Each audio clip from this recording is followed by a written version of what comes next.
Oh, a couple of days ago, people were talking about how the Eternals had a rotten score on Rotten Tomatoes. It was staying at a 60% for a while. But now, a couple of days later, I decided to actually go back and see what scores the Eternal has had. It's at a 57%. This means, according to the Rotten Tomatoes establishment, this movie is worse than Alita and Sonic. Again, this is the same Rotten Tomatoes establishment that says Black Panther is a perfect movie. And if you disagree with me, then you're not a true movie critic. Dick.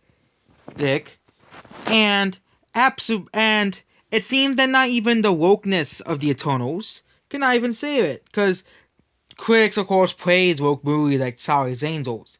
And even that couldn't be saved as well a long time ago. Yes, I do not like the Phantom Menace that much. I have lost all faith in that group. And people still sometimes try to whoop me with the Phantom Menace, which is absolutely sad. Because I don't want to see the Eternals. I said the trailer looked bad, and that's the truth. The trailer looked boring, and the movie looked boring. It seems that the scores are reflecting upon that. No matter how much gay characters you can put in a movie, no matter how much diversity you can put in a movie, you can't save yourself from a boring movie. If a movie is boring, a movie's a boring. Okay? No matter how much, brownie points you try to score on Twitter, if a movie is boring, if a movie sucks, people are not going to like it. And that is with the Eternals.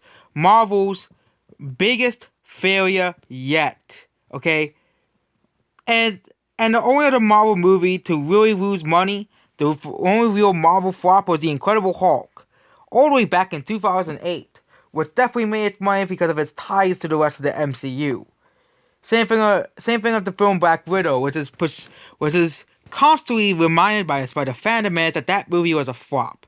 That movie was a failure, even though sites reported the movie made $120 million on Disney Plus in its first couple of weeks, and likely made up north of $150 million, which means the movie have likely made $530 million to $540 million if you include Disney Plus, and of course you're not even including merchandising and other things that will, of course, include, Blu-ray DVD sales, where the movie is selling pretty decently on Blu-ray according to charts, and it's probably selling pretty decently on digital charts as well.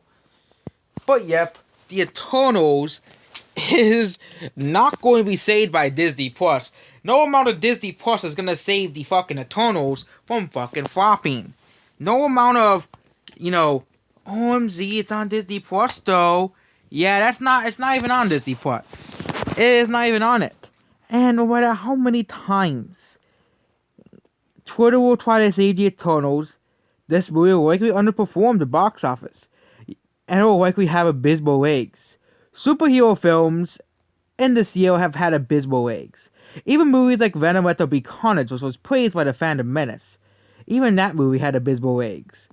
And movies like Black Widow had abysmal legs, Suicide Squad had abysmal legs, and movies like, of course, let's not forget, the only movie that had decent legs, a superhero movie, was Shang-Chi.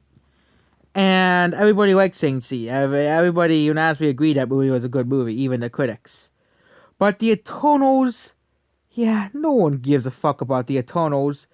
If you still give a fuck about this movie, I think you should just move on and watch another movie like Ghostbusters Afterlife or Dune, and save your money for saving money for movies that people actually like. Considering that everybody's saying that Ghostbusters Afterlife on IMDb is good, and not it's on par with the older movies, and everybody is saying that Dune is an underrated masterpiece that deserves more attention and love.